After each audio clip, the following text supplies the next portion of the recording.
So, get ready, Pixel fans, because the Pixel 10 series is right around the corner. And while it may look familiar on the outside, Google's making some quiet but meaningful changes under the hood.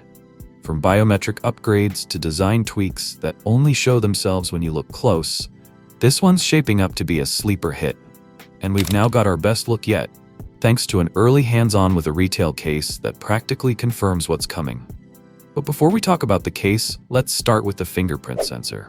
A fresh report just dropped, and it claims that the Pixel 10 series will get a speed boost in its ultrasonic fingerprint scanners. That's right, Google isn't switching back to optical, but they are refining their ultrasonic tech. The new sensor is expected to be faster and more reliable, even with damp or sweaty fingers.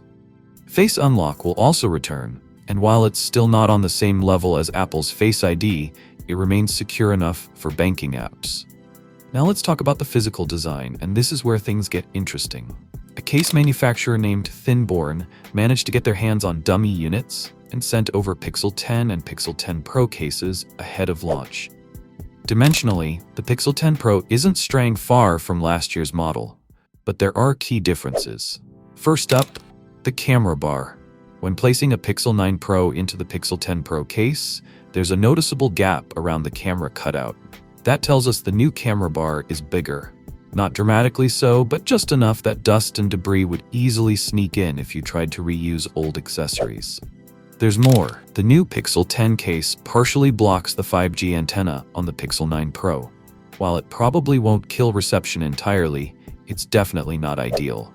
And then there's the bottom edge completely redesigned. The Pixel 10 will feature two bottom-firing speaker cutouts instead of one, and the SIM tray? It's moving to the top. That alone confirms the internal layout is changing. So here's the bottom line. While the Pixel 10 might look like a carbon copy of the Pixel 9, don't let that fool you. These subtle hardware shifts mean last year's case won't cut it. Google is expected to announce the full Pixel 10 lineup, including the Pixel 10, 10 Pro, 10 Pro XL, and the foldable Pixel 10 Pro Fold on August 20th. So, what do you guys think about the upcoming Pixel 10 series? Let me know your thoughts in the comments down below. And as always, I will see you guys in my next video.